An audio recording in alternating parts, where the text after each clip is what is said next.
entrar en la palabra. Padre, en esta mañana estamos agradecidos, Señor, porque además de la confianza que tenemos de acercarnos a ti, Señor, y exponerte nuestras peticiones, cuando estamos en tu presencia, Señor, también somos bendecidos, somos tocados por ti. Hoy, en el nombre de Jesús, tú que conoces todas las necesidades de nosotros, yo te ruego, Señor, que las contestes favorablemente, Señor, y que mientras estamos aquí, Señor, en tu casa, escuchando tu palabra, después de haberte adorado y alabado, Señor, después de haberte traído las ofrendas que dispusimos en nuestro corazón, Señor, tú tomes el control de nuestra familia, de los asuntos que tenemos pendientes, que proveas para toda necesidad, que traigas paz y unidad en nuestras casas, que tu sangre preciosa, que evita que la muerte toque, que hace que la muerte pase de largo, Señor, esté sobre nuestras vidas, nuestros hijos, nuestra casa y nuestros bienes, Señor. Oramos para que esta palabra que vamos a escuchar se siembre en nuestro corazón, crezca en nuestro corazón y fructifique de acuerdo a tu voluntad. En el nombre de Jesús, amén. Vamos por la segunda parte del corazón. Si tú no viniste la semana pasada, puedes ver en YouTube la bendición de disponer el corazón. Fue el título de la semana pasada y hoy estamos viendo la segunda parte. La Biblia se refiere al corazón como el centro de los pensamientos, las emociones y las decisiones. Figurativamente hablando, no se refiere al órgano físico. En el corazón están las intenciones y la voluntad. En el Antiguo Testamento habla mucho del corazón y en el Nuevo Testamento habla mucho del alma, pero al final de cuentas se refiere a lo mismo. Es en el corazón donde sucede nuestra conexión con Dios, pero es necesario que dispongamos nuestro corazón para conectarnos con Dios. Hoy, cuando se termine esta reunión, habrá algunos de ustedes que se van a ir bien bendecidos, que Dios los tocó, que probablemente Dios los sanó, que saldrán de aquí con esperanza, llegarán a casa y van a ver algunos pendientes, algunas preocupaciones que tenían, que ya Dios las resolvió. Pero habrá otros que no, habrá otros que saldrán como vinieron, llegarán a casa, tendrán los mismos problemas, las mismas situaciones, después de haber escuchado la misma predicación, después de haber adorado al mismo Dios. Y todo eso radica en la disposición de corazón. Si nosotros disponemos el corazón, recibimos las bendiciones que Dios promete en su palabra. Si no disponemos nuestro corazón, no. Entonces, es importante disponer el corazón. ¿Por qué es importante disponer el corazón? ¿Cuántos quieren ver a Dios obrando en su vida? Dice Mateo capítulo 5, verso 8, bienaventurados los de limpio corazón, porque ellos verán a Dios. Este capítulo o estos pocos versos de Mateo 5, si tú puedes leerlo, hay unas Biblias que traen un subtítulo que dice las bienaventuranzas. A veces le estamos pidiendo a Dios algo y no nos damos cuenta o desconocemos que Dios espera algo de nosotros que como consecuencia va a dar las cosas que esperamos. Y este solamente es el verso 8. Tú puedes leer desde el 1 y vas a ver, por ejemplo, dice, bienaventurados los mansos, porque ellos heredarán la tierra. Entonces, si yo quiero disfrutar de la vida aquí, si yo quiero que la tierra sea mi herencia, no sé si entendemos lo que es esto o lo que implica esto. Uno puede disfrutar de la herencia, poseer la herencia, y es algo que de alguna u otra manera todos estamos tratando de obtener. Heredar la tierra. tener el control de nuestra vida, de nuestra familia, de nuestra situación, y nos esforzamos por muchos lados, etcétera, cuando Dios dice: si tú eres manso, la tierra es tuya. Y yo te recomiendo que leas este capítulo de Mateo 5. Pero fíjate cómo dice esta palabra en el verso 5: bienaventurados los limpios de corazón, porque ellos verán a Dios. Cuando dice los limpios de corazón, la palabra limpio se refiere a estar libre de mezcla. Es decir, en perfecta pureza, sin contaminación, sin intenciones ocultas. La palabra bíblica pureza se puede traducir al español como transparente. Lo que ves es lo que hay, sin pretensiones ocultas, sin nada, sino soy delante de Dios como me ves. Y si nosotros queremos ver a Dios obrando en nuestra vida, es necesario limpiar nuestro corazón. Muchos de nosotros venimos al templo agradecidos con Dios, otros a pedirle ayuda. Todo eso es correcto, pero podemos agradecerle o pedirle y no verlo obrar en nuestras vidas. Porque para que Dios obre en nosotros es necesario tener un corazón limpio. Muchos de nosotros le decimos a Dios: quítame esto, quítame lo otro, porque entendemos que, número uno, es un mandamiento de no vivir de determinada manera, y número dos, no nos conviene. Hay gente que se enciende muy rápido, son mecha corta. Hay gente muy mentirosa, hay gente muy mal hablada, y pueden entender: esto no me conviene. Reconozco que estoy mal, y a veces estamos orando: Señor, quítame lo mentiroso, quítame lo maldiciente. Y Dios dice: guarda tu lengua del mal y de hablar engaño. Y nosotros estamos pidiendo que Dios haga algo que Dios dice: eso te corresponde a ti. Entonces, si queremos ver a Dios en nuestra vida, es necesario que nosotros nos dispongamos a limpiar nuestro corazón, no a sentarnos a esperar que Él haga lo que nosotros podemos hacer. Cuando enfrento alguna situación en la que se me agotan los recursos, yo entro en una paz, pero necesito saber si ya hice todo lo que yo puedo hacer. Necesito escudriñar en mi corazón, en mi mente, y decir: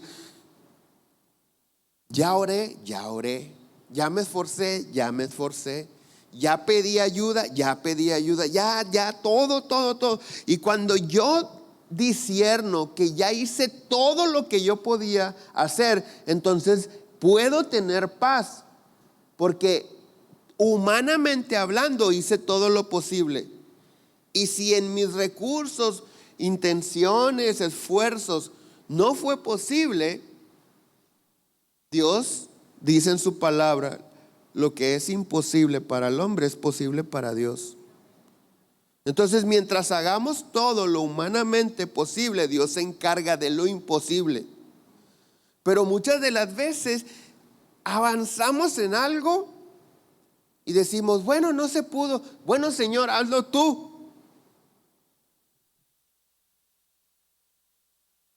Como esta persona que no tiene trabajo y está orando y rogando a Dios por un trabajo. No lo va a conseguir, porque los trabajos no caen del cielo. Esta persona que está orando porque quiere poner un negocio, no lo va a poner, porque todo eso requiere un esfuerzo. Lo dice Dios en su palabra. Dios bendice la obra de tus manos. Mientras no te pongas a trabajar, no hay bendición en ese sentido. Tan es importante tomar la iniciativa y actuar, que Dios dice: el que no trabaje, que tampoco coma. ¿Para qué? para que nos activemos. Y de lo demás se encarga Dios. Entonces, la semana pasada aprendimos algo importantísimo. Proverbios 4:23. Sobre todas las cosas, cuida tu corazón, en la Nueva Traducción Viviente. Sobre todas las cosas, cuida tu corazón, porque este determina el rumbo de tu vida.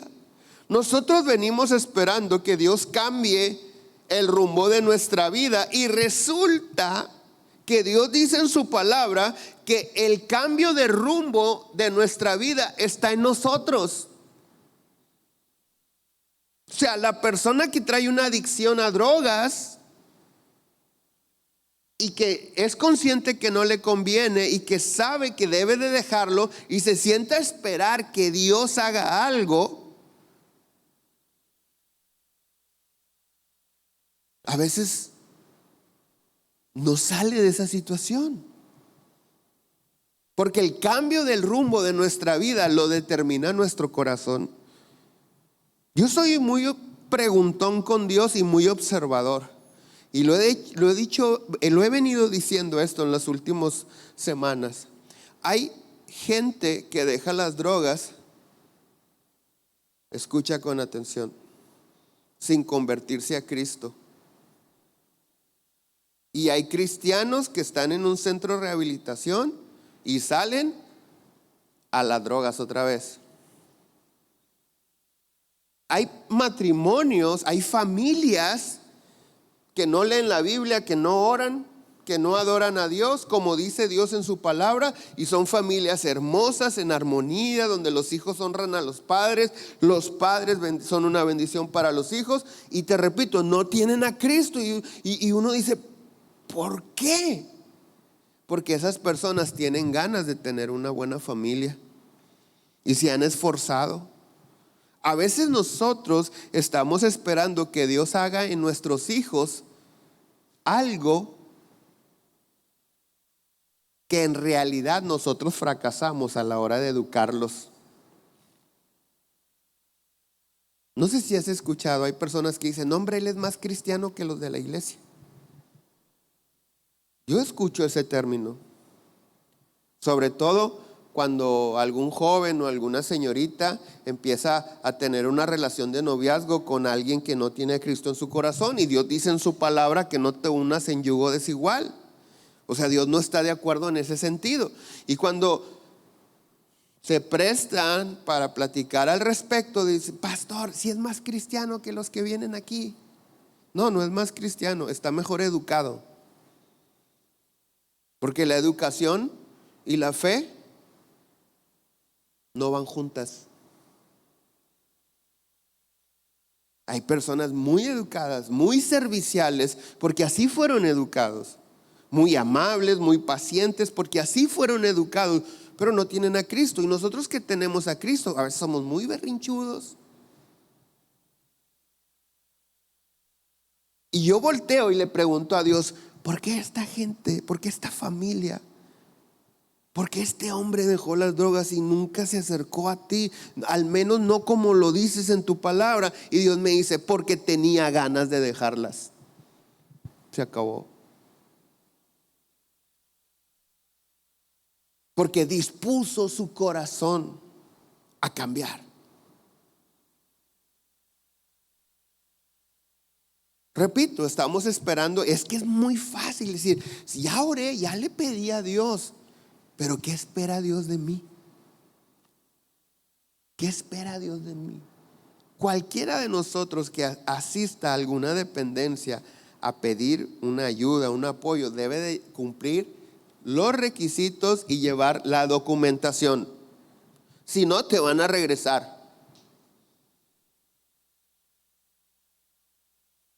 Y cuando nos presentamos, voy a decirlo así, a la ventanilla delante de Dios a pedirle apoyo, creemos, que Él no pide nada porque nos ama. Nunca dejará de amarnos. Hagas lo que hagas, Dios siempre te va a amar. pero Dios bendice el orden. Dios no bendice el desorden.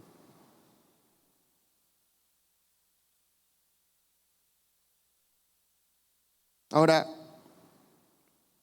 en nuestro corazón es que está el cambio de rumbo de nuestra vida. Y la razón por la cual hay personas pidiendo y pidiendo y orando durante años que Dios cambie sus vidas, y esto no sucede, es porque no basta solo con pedirle a Dios, hay que disponer el corazón. En el corazón sucede nuestra conexión con Dios. Pero mira lo que dice Jeremías 7:9.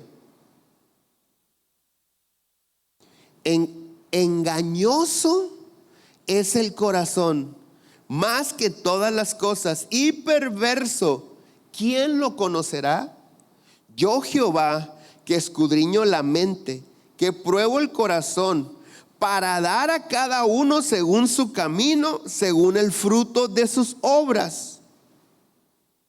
Esta escritura nos enseña que según la pureza o la perversidad en nuestro corazón es lo que determina lo que Dios nos va a entregar. No según el amor que nos tiene, como muchos vivimos o pensamos. Dios me va a bendecir porque me ama. Dios me va a sanar porque me ama. Dios va a hacer esto porque lo dice en su palabra. ¿Qué dice esta escritura? Yo escudriño la mente y pruebo el corazón para dar a cada uno según su camino, según el fruto de sus obras, no según el amor que Él nos tiene.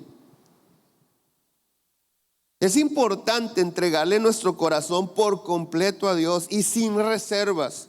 Si no, vamos a estar esperando algo que no va a suceder.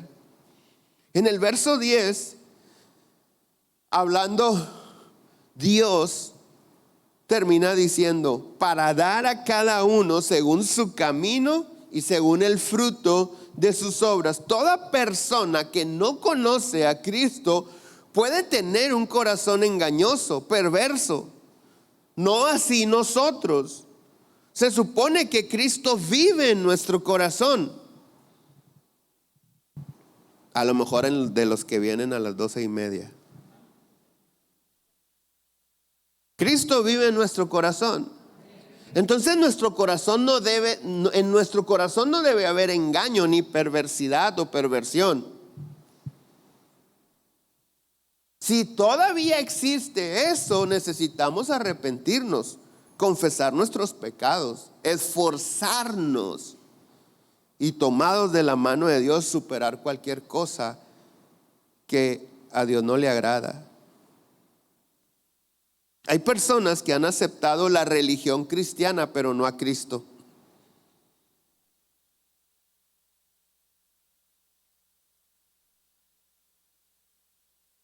Lo voy a decir de nuevo.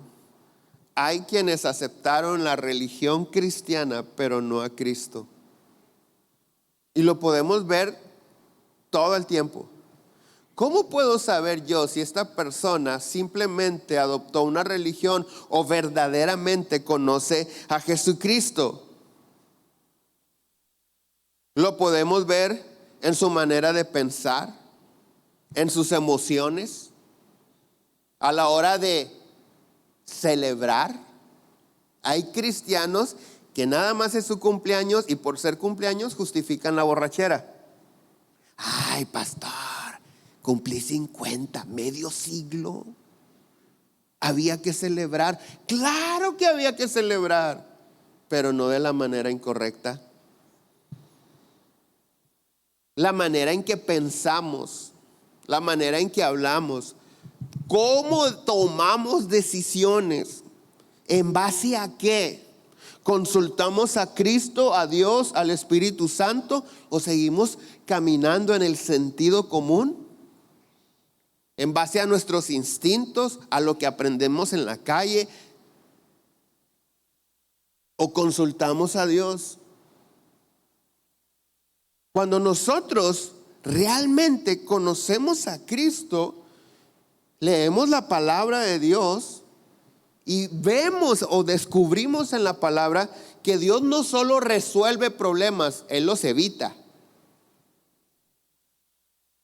Desafortunadamente la mayoría estamos habituados a venir a que Dios me resuelva los problemas que tengo, que provoqué o que llegaron a mi vida. Y estamos en ese círculo vicioso de que salgo de un problema, entro a otro y Dios me saca de uno y luego le clamo por otro y me saca y me saca. Yo le he dicho a Dios: Señor, gracias por resolver los problemas, mis problemas, pero ya no quiero que los resuelvas. Ya quiero que me adviertas para no entrar en problemas.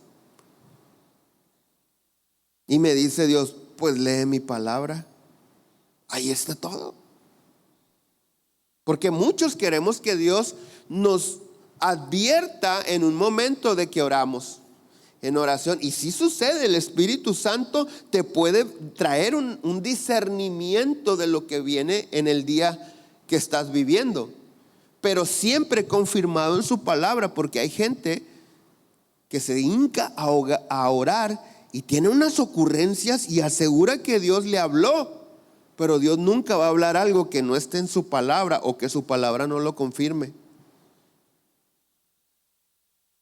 Entonces necesitamos conocer su palabra para yo pesar mis pensamientos y decir: no es Dios el que me está hablando, porque la Biblia dice lo contrario. ¿Quieres que Dios te salve de entrar en los problemas, en la adversidad? ¿O quieres entrar y que te ayude a salir?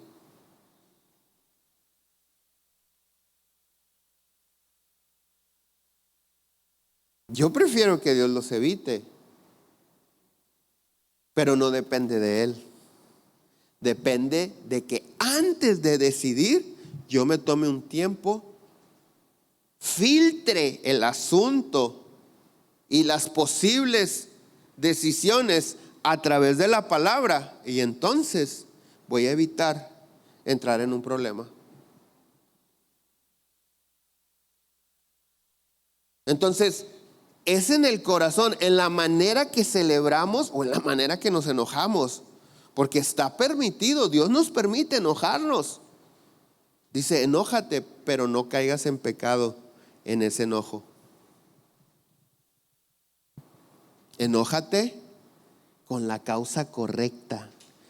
No te enojes con tu esposa, no te enojes con tu marido, no te enojes con tus hijos, sin importar lo que estén haciendo. Enójate con el diablo, que es el que los está manipulando, y actúa en contra de él. Y la única manera de actuar en contra del diablo es vivir en santidad, es meternos más con Dios. Muchos queremos ser valientes. No, voy a ir a reprender al diablo. Así no es la batalla. La batalla es en la fe y no es contra carne ni sangre, dice Dios en su palabra. Es espiritual. Entonces, cada situación que sucede en nuestra familia, en nuestras relaciones interpersonales, en nuestra economía, en nuestra salud, tiene un trasfondo espiritual.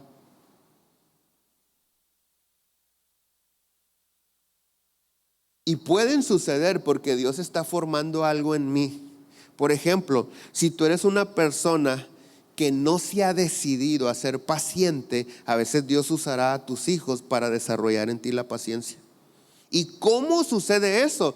Haciendo cada cosa a los hijos que uno dice: oh, por no ser paciente.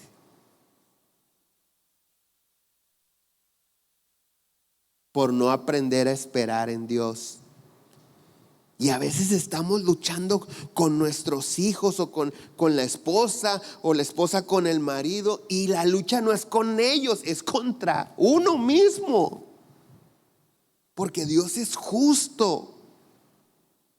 Y si yo me estoy esforzando, he desarrollado paciencia y me estoy esforzando por ser más paciente, No necesito, escucha, situaciones que pongan a prueba mi paciencia, porque soy paciente, ya Dios lo sabe. Y cuando no he sido paciente y vienen este tipo de situaciones, Dios las quitará cuando en mí se desarrolle la paciencia. Porque si no, es justo lo que necesito para ser paciente, o para ser amable, o para ser amoroso. Depende de nosotros, de nuestra actitud en nuestro corazón. ¿Cómo sé si realmente no soy una persona que tiene una religión llamada cristianismo o verdaderamente conozco a Cristo? Eso lo sabe cada uno de nosotros y Dios, porque Dios conoce los pensamientos, las cosas que decidimos, la forma en que decidimos. Proverbios 23-26 dice: dame, hijo mío, tu corazón, y miren tus ojos por mis caminos. Aquí Dios establece el curso de nuestra vida una vez que hemos entregado nuestro corazón a Él. Escucha con atención. La frase que dice, y miren tus ojos por mis caminos, se refiere a la actitud que debemos tener todos aquellos que hemos entregado nuestro corazón a Dios.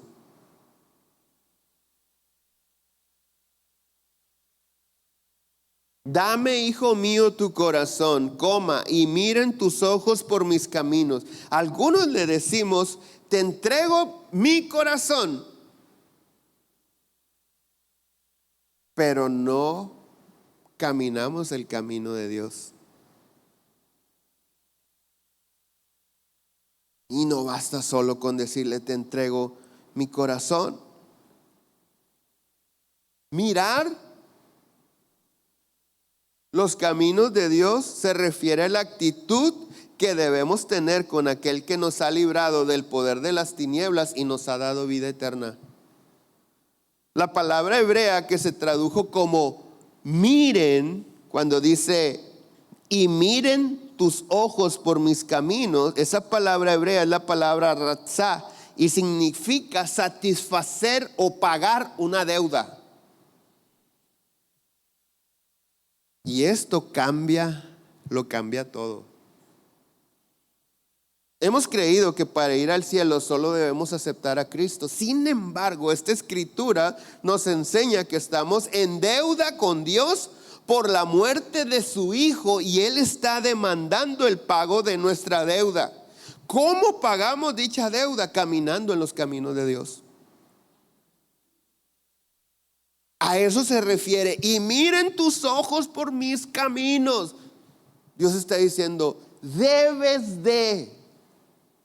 No es una opción. Estás en deuda conmigo, dice Dios. Los caminos de Dios no necesariamente son agradables para nosotros, pero siempre tienen un propósito eterno en nuestra vida. Lo voy a repetir, los caminos de Dios no necesariamente nos van a agradar, pero hay un propósito eterno. Dios lo dice en su palabra, mis pensamientos, lo que dice Dios, la manera en que yo pienso y la manera que ustedes piensan están tan distantes como el cielo de la tierra. Dice, mis caminos no son como tus caminos y mis pensamientos no son como tus pensamientos. ¿Por qué dice eso Dios? Dios dice, yo hago las cosas de tal manera que nadie puede negar que las hice yo.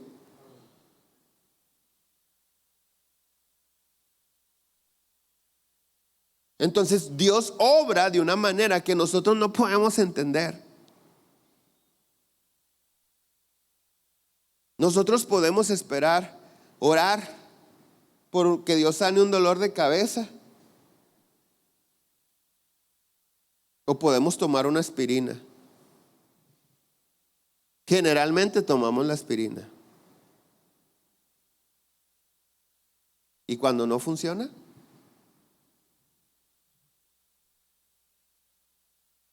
Le preguntamos, le pedimos. A veces un dolor de cabeza no te deja llevar a cabo tus planes. A veces una enfermedad cancela tus vacaciones. A veces una situación con un hijo, en el trabajo, en el negocio, frustra nuestros planes. Pero en muchas de esas ocasiones Dios nos está salvando de algo. Vas a ir, no, me he traído un dolor de cabeza, lo que quiero es descansar. Y después sabes de la desgracia que Dios te libró.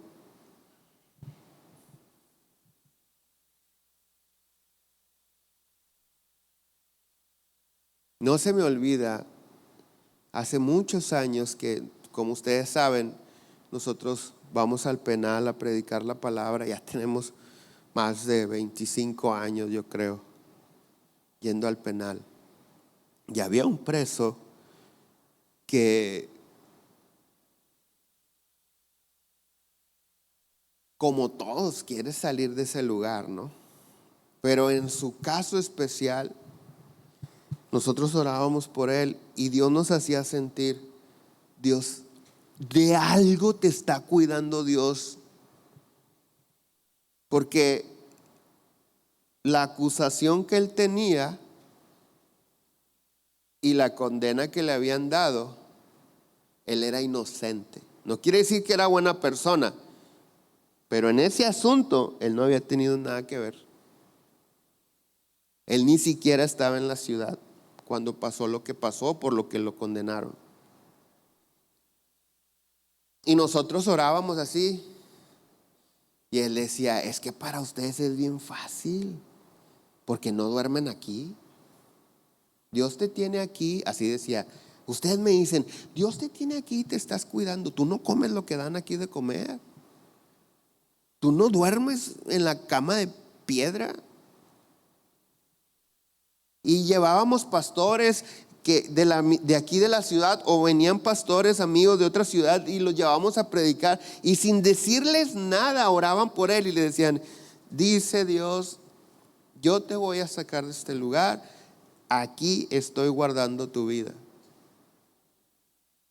Y decía, nah, pues ustedes le están diciendo a todos los que traen a orar por mí que digan lo mismo. Para no hacerte el cuento largo, en una de las fugas que hubo hace muchos años, él se salió y afuera lo mataron. Cuando sucedió eso, los padres de él dijeron, verdaderamente Dios lo estaba cuidando ahí adentro. Pero son cosas que no podemos entender. Porque si yo pienso en que Dios me va a proteger, ¿dónde quiero estar? En paz, en mi casa, en una playa, en el bosque, donde quiera que te guste, que tú sueñes que sea el lugar perfecto bajo la protección de Dios. Y a veces Dios dice, no, te vas a ir al hospital. Porque si estás en tu confort, te vas a salir de mi protección. Seamos honestos. El apóstol Pablo, el más grande de los apóstoles, aunque él se dice el más pequeño de todos,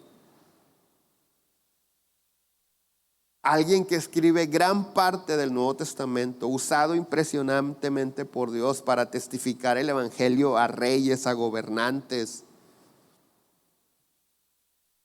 para dejarnos la doctrina apostólica.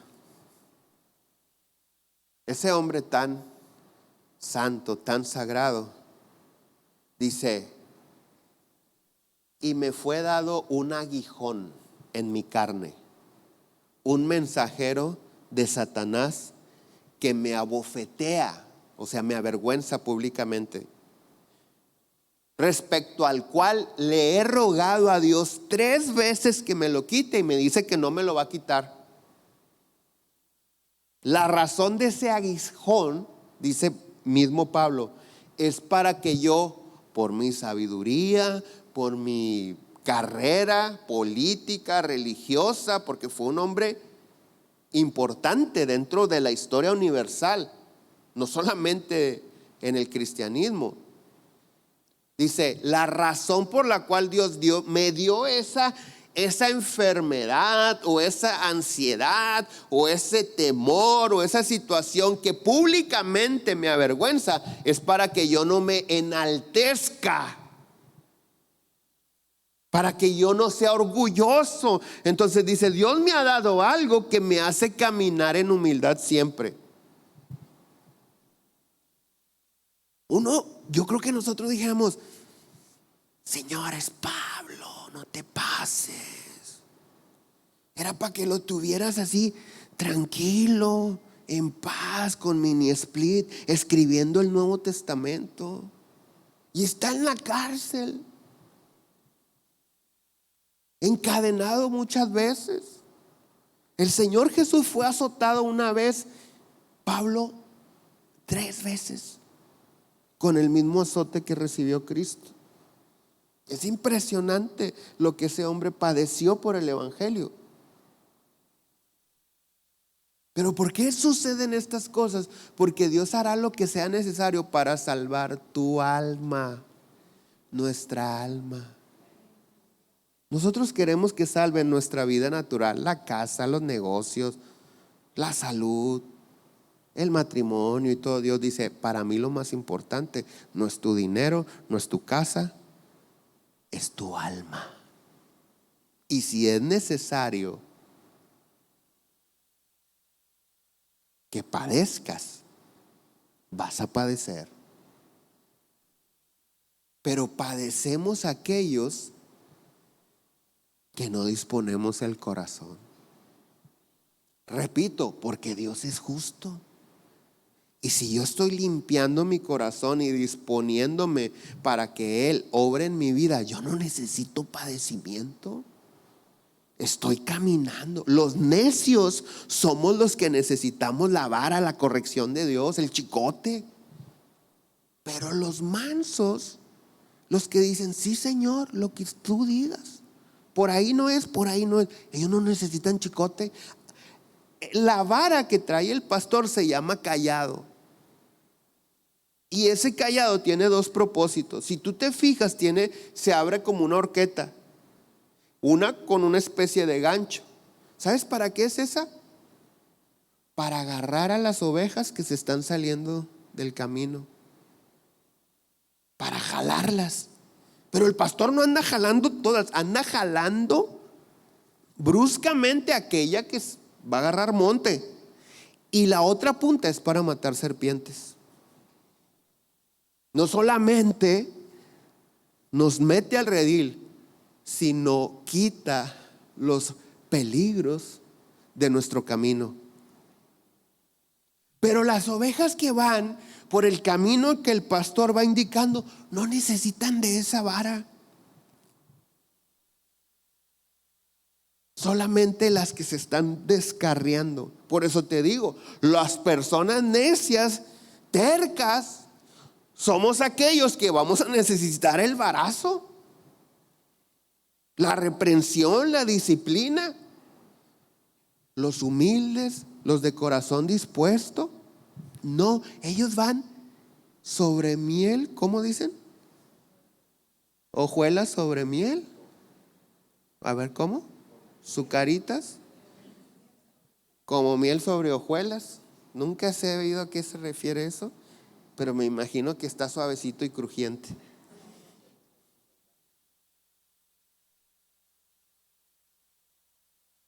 Entonces algunos estamos aquí, somos parte de esta congregación, y el gran pastor, el buen pastor, nos trae con el gancho. Y otros dicen, yo estoy tan en paz. ¿Cómo puedes estar en paz? Eso no lo entienden los necios. Porque tengo a Dios. Yo también tengo a Dios, y mira, porque no dispones tu corazón. Recuerda que Dios dice en su palabra que a quien Él ama, disciplina y azota al que tiene por hijo. Es una manifestación de amor también la disciplina y los azotes. Entonces, caminar con Dios es ser misericordiosos porque Él es misericordioso. Es tener compasión por aquellos que no le conocen, porque Él siente compasión por aquellos que son como ovejas que no tienen pastor. Muchos deseamos oír la voz de Dios, pero en ocasiones cuando Dios nos habla, no obedecemos su voz y endurecemos nuestro corazón porque no nos gustó lo que Dios nos dijo. Hebreos capítulo 3, verso 14 dice: porque somos hechos participantes de Cristo, con tal que retengamos firme hasta el fin nuestra confianza del principio. Entre tanto que se dice: si oyeres hoy su voz, no endurezcáis vuestros corazones como en la provocación. ¿Sabes que cuando abrimos la Biblia y la leemos en voz alta, escuchamos la palabra de Dios sin malas interpretaciones? Es palabra de Dios pura, sin el riesgo de malas interpretaciones. Y es que yo quiero escuchar a Dios. Abre la Biblia, léela en voz alta, estás escuchando a Dios. El problema es que la mayoría de nosotros abrimos la Biblia y buscamos las porciones bíblicas que nos hagan sentir bien. Que nos hagan sentir bien. Solo las personas que quieren alcanzar la santidad de Dios y agradarlo a Dios. Recuerda que Dios dice en su palabra: sean santos como yo soy santo. Solo las personas que están buscando agradar a Dios obedecen sus mandamientos, escuchan su exhortación y acatan la disciplina de Dios. La mayoría nos gusta que abrir una... Señor, hay gente que hace esto. Abre la Biblia, que el aire la revoltea un poquito y ahí está Dios hablando, según ellos, ¿verdad? O otros dicen, como si fuera baraja, donde se pare, ahí voy a hablar. Hay ancianos que le dicen a sus nietos: a ver, mijo, ojea la palabra. Tú usas a los niños, Señor, háblame. Y ahí el niño pone el dedo, dice: y Judas fue y se ahorcó. Pues no se entiende. ¿Y qué tiene que ver que Judas se haya ahorcado? Pero si sigues en esa manera incorrecta de buscar, escuchar la voz de Dios, lo vuelves a abrir y dice: ve tú y haz lo mismo. A ver, obedécelo.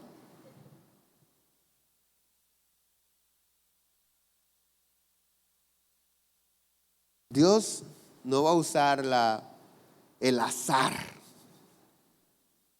para hablarte. Solamente lee su palabra. Pero cuando escuches que te ama, cuando leas que te ama, disfrútalo. Pero quiero decirte algo. Si bien es cierto que sin santidad nadie verá al Señor, necesitamos sacar cada impureza de nuestro corazón. Entonces, más que porras, yo necesito que Dios señale mis pecados. Más que palabras dulces, yo necesito que Dios me diga: cachino, te falta esto, te falta esto, te falta aquello. Y cuando Dios lo hace, yo siento que me ama porque no quiere que me pierda.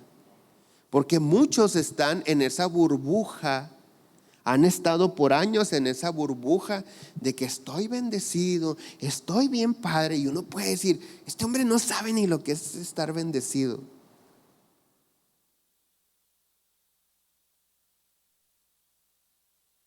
En su casa duermen en camas separadas porque están en pleito, no se soportan. En sus fiestas hay borracheras, los hijos hacen lo que quieran y todo. Y les preguntas: ¿cómo estás? Estoy bien bendecido. No estás bendecido. ¿De dónde dices que estás bendecido? Es que Dios me habló y me dijo que me ama. Estaba leyendo la Biblia. Amigo, Dios al que ama disciplina, y tu vida está en total desorden. Pero estás enfocado. Antes todavía existe una Biblia, una versión de una Biblia que se llama la Biblia arcoíris.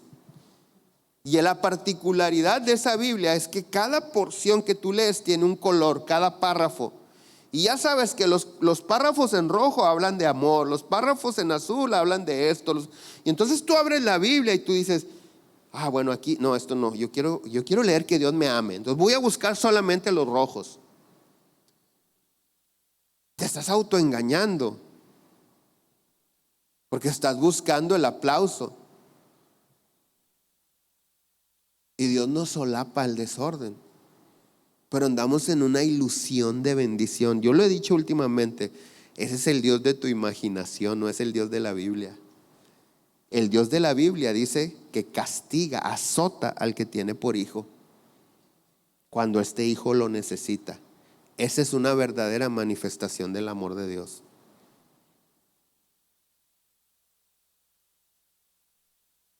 ¿Quieres ser perfecto? Las personas perfeccionistas no se miran que el 99.9 de la pared quedó bien pintada. Se enfocan, mira, aquí hay un puntito.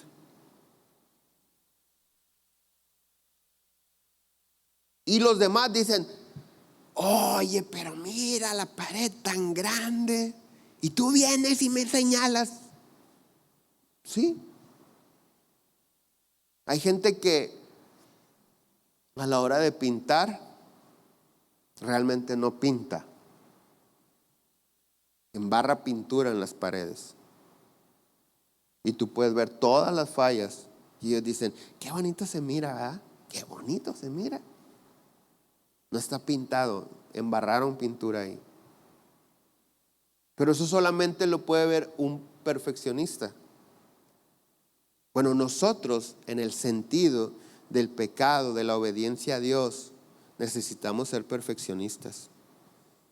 Y cada vez que decimos gracias Señor, o cuando la esposa diga gracias Dios porque mi marido está siendo transformado, pero le falta esto y esto, díselo. Y viceversa. A Dios díselo, no se lo restriegues al marido. Díselo a Dios. Por eso siempre he dicho, no des por sentado, Cristo me transformó. Estamos en un proceso de transformación. Pero no digas, cuando acepté a Cristo, Él transformó mi vida.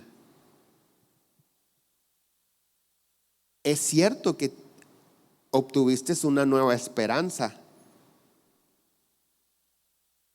pero no sucedió que si eras borracho se te quitó, que si eras maldiciente se te quitó, que si eras peleonero se te quitó.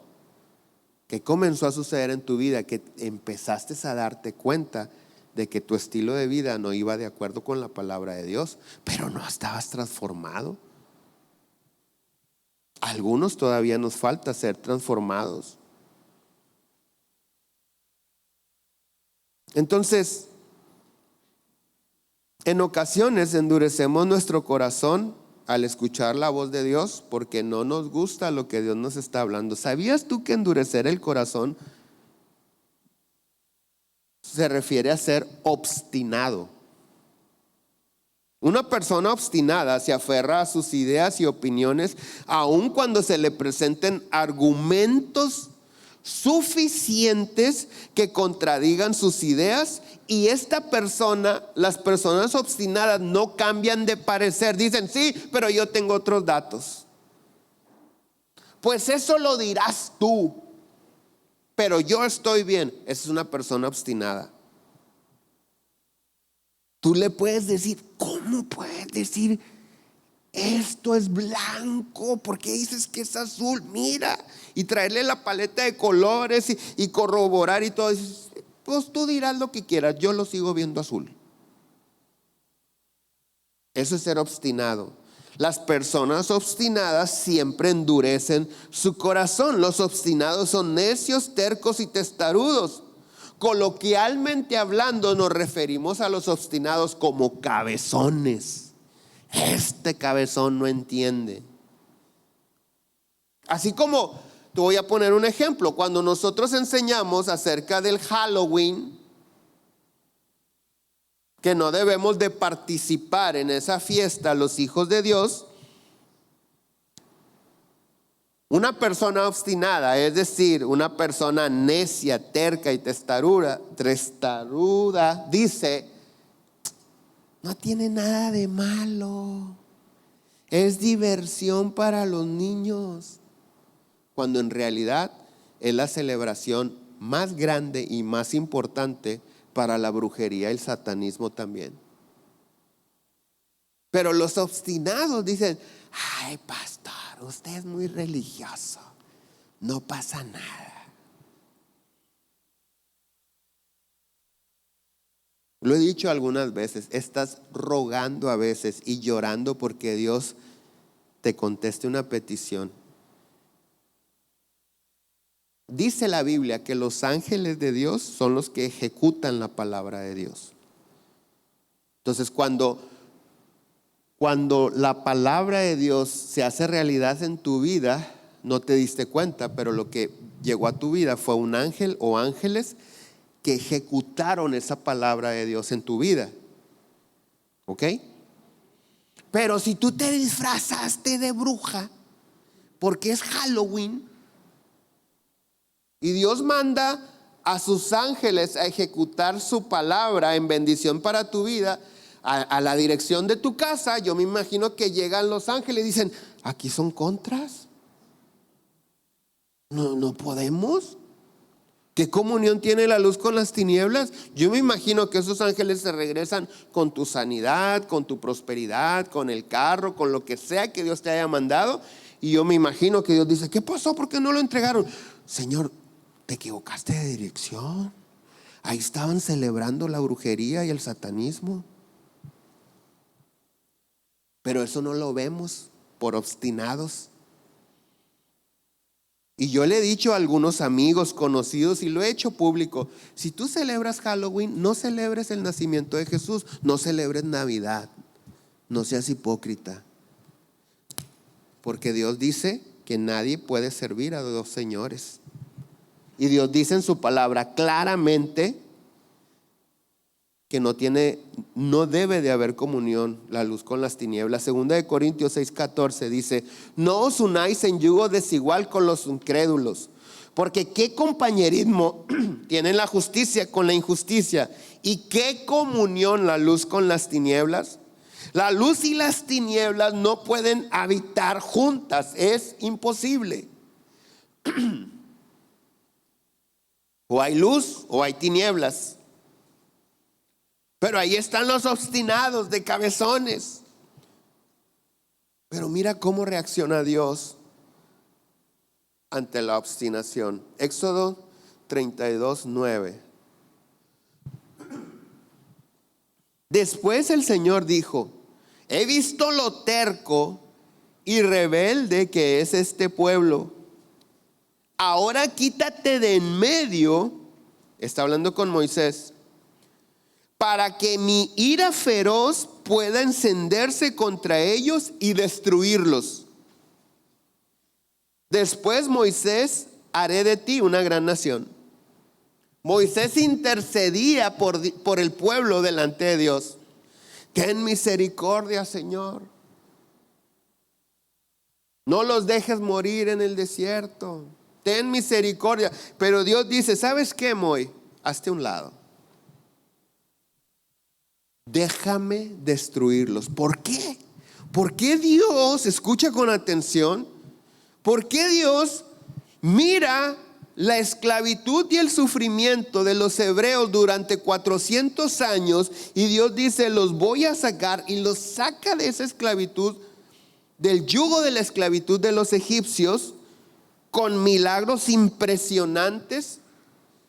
Y no solamente salen de la esclavitud, sino despojan al imperio egipcio. Y ese día, esa mañana, el imperio de los egipcios más grande sobre la tierra en ese tiempo se termina. pierde todo su poder y todo su dinero, porque los hebreos, cuando los egipcios o el faraón dijo, ok, váyanse, son libres, dijeron, ahora no nos vamos. Ahora necesitamos tu oro, tus piedras preciosas, hasta tu ropa de marca. Y dice la Biblia que todos los hebreos iban casa por casa a las casas de los egipcios y ellos les entregaban sus riquezas y sus tesoros. Entonces estos hebreos pasaron de ser esclavos por generaciones a ser los que despojaron de sus riquezas al imperio más poderoso sobre la tierra. Y ahí van contentotes. Salieron millonarios. Si tú observas todo lo que podían dar, escucha, de ofrenda. Cuando Moisés dice, necesito oro para el altar, para esto, Moisés decía, ya no traigan oro, ya. ¿De dónde sacaron el oro si venían de la esclavitud? Bueno, esos que fueron esclavos, que ahora cualquiera pudiera decir están bien bendecidos, de repente dice Dios, los quiero destruir. Deja de orar por ellos, Moisés, hazte a un lado. Deja que mi ira se encienda y los destruya. Tú no te preocupes, Moisés, yo de ti voy a ser una grande nación. Cualquiera de nosotros hubiera dicho, hágase tu voluntad, Padre, yo estoy asegurado. Moisés no. Por eso Dios lo llamó el hombre más manso sobre la tierra.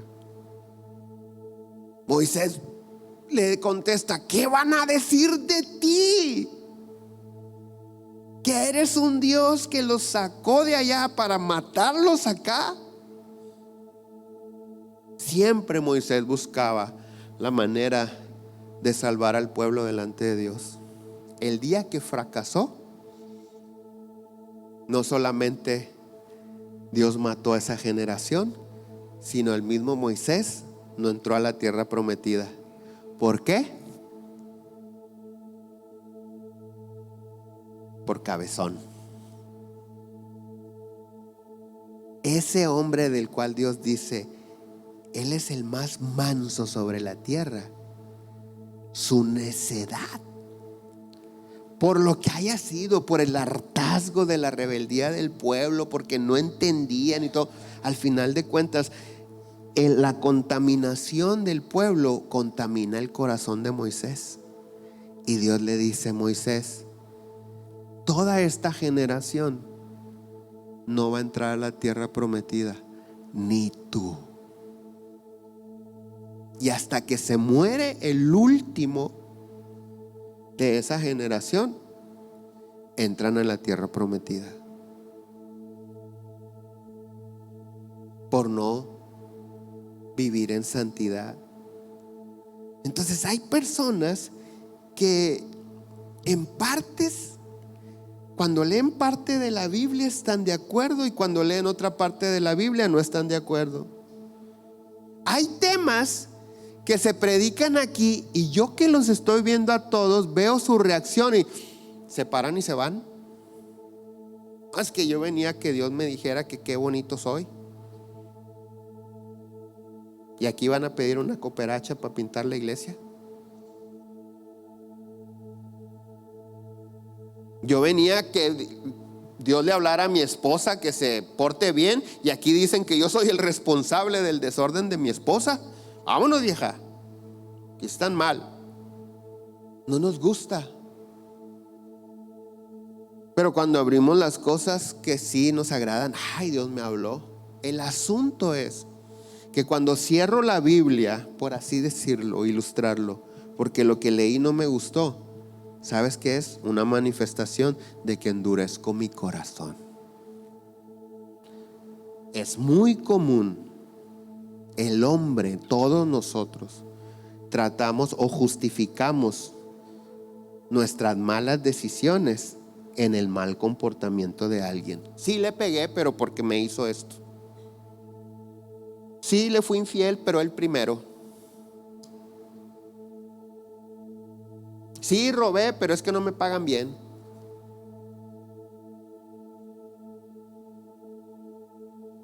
Tratamos de justificar nuestro mal comportamiento cuando Dios dice: hey,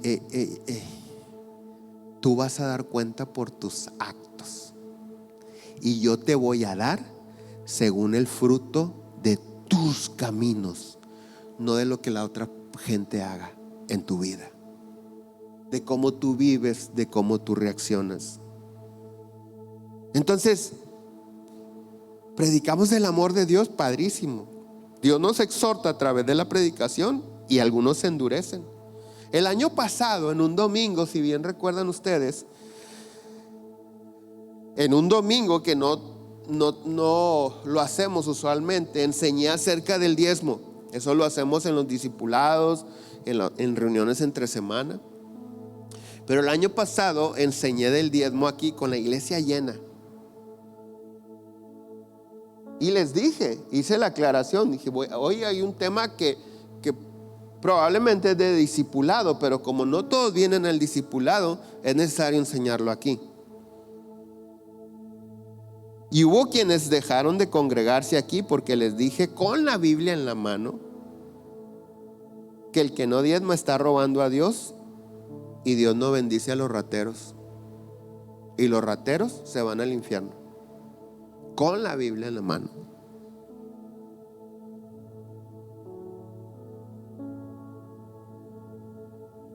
Se acabó la reunión, se fueron y ya no regresaron algunos.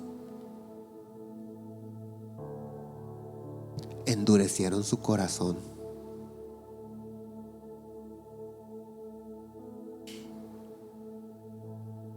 Cuando leemos en la Biblia que los borrachos no heredan el reino de Dios, algunos se enconchan a esa palabra, se hacen duros, se endurecen, hacen oídos sordos. Y repito la pregunta: mira, si Dios da a cada uno de nosotros según nuestro corazón y según nuestros caminos, ¿qué recibirán los que endurecen su corazón a la palabra de Dios? ¿Qué recibe todo aquel que decide endurecer su corazón?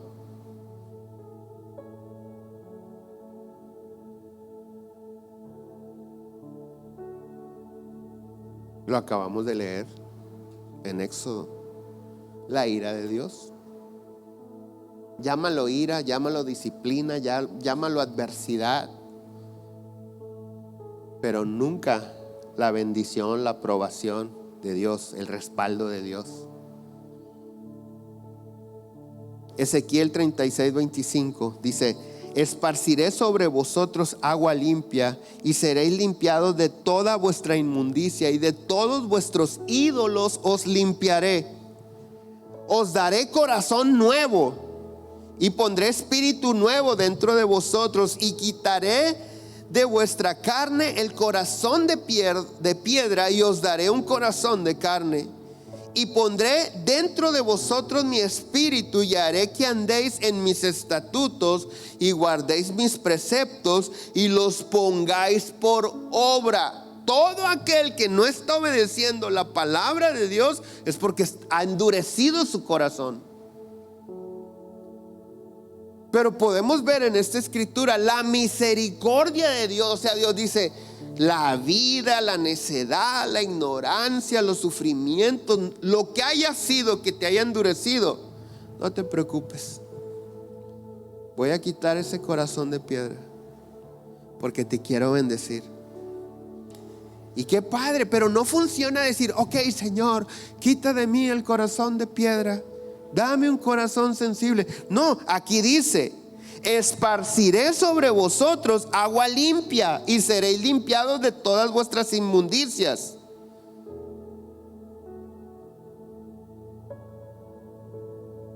La razón por la cual los frutos del Espíritu Santo no se producen en nuestra vida es porque para que esto suceda es necesario quitar el corazón de piedra, es decir, disponer nuestro corazón. Pero antes de que Dios quite el corazón de piedra, dice: te voy a bañar con agua. Y como todos sabemos, figurativamente hablando, el agua se refiere a la palabra de Dios. Dice en el Nuevo Testamento: ya vosotros estáis limpios por mi palabra. Dice Dios: purifica tu corazón con mi palabra. Entonces el agua simboliza la palabra de Dios. La palabra de Dios nos limpia de todo mal hábito. Necesitamos ser limpios por la palabra de Dios para recibir un corazón conforme a Dios.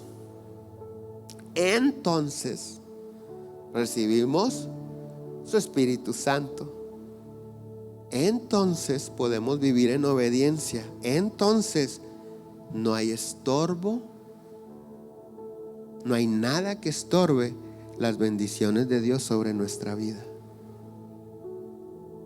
Terminamos la serie de los frutos del Espíritu Santo, pero no es como ahorita los hijos que están en vacaciones: ya pasé al siguiente. No, esto hay que vivirlo. Se tienen que procurar los frutos del Espíritu Santo, pero estamos encontrando o aprendiendo la razón por la cual algunos frutos del Espíritu Santo no los puedo producir, porque mi corazón no está dispuesto.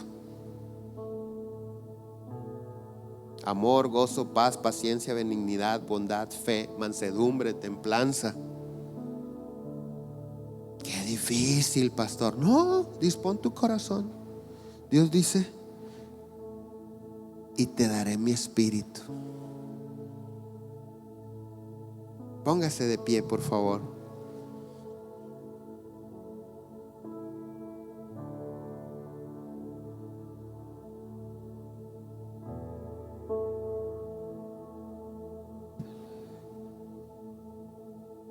Padre, en el nombre de Jesús, Padre, tú lo sabes todo. Tú conoces los pensamientos. Delante de ti no hay nada oculto ni nada que no salga a la luz. Señor, para algunos podrían decir que esta palabra es una palabra dura, pero al final de cuentas el propósito es que no nos perdamos, Señor. Te damos gracias por el amor con el que nos amas.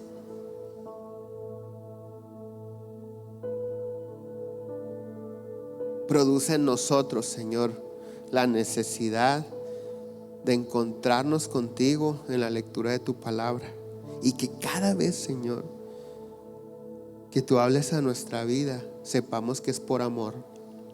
Cada vez que escuchemos una exhortación o una reprensión en tu palabra, sepamos que es por amor, porque tú no quieres que ninguno se pierda.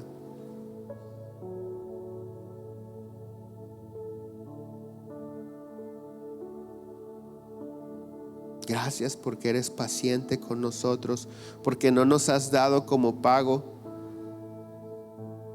las consecuencias de nuestra desobediencia, sino que hoy nos das una nueva oportunidad. Señor, yo te ruego que a la medida que cada uno dispongamos nuestro corazón, tu Espíritu Santo fortalezca nuestras vidas y tu palabra se cumpla en nosotros, Señor.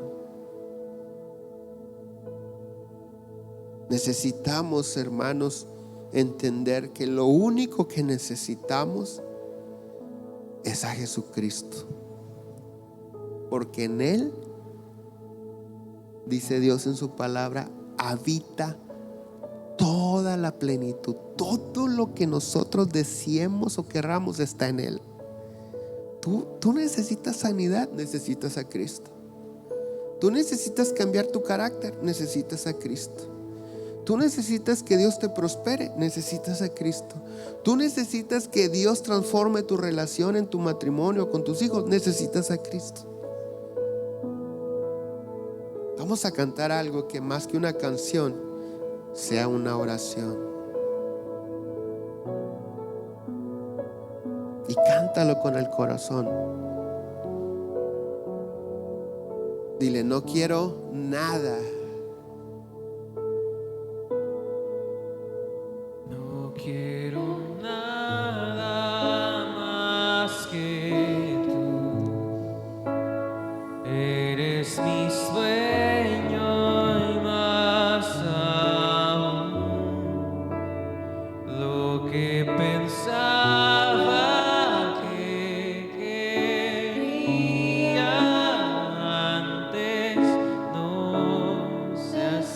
cerca de ti.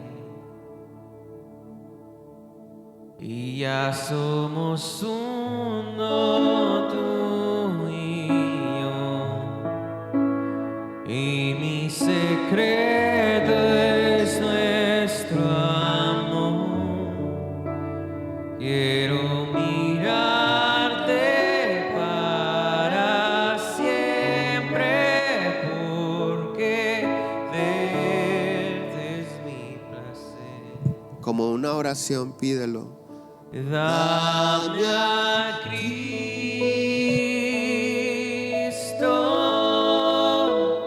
dame a Cristo, quédate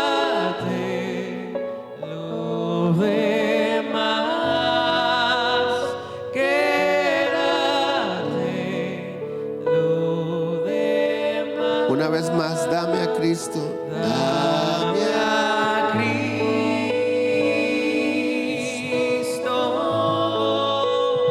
dame a Cristo, quédate lo demás, quédate lo demás. Una última vez, pero si puedes alzar tus manos, dame a Cristo. Dame a Cristo,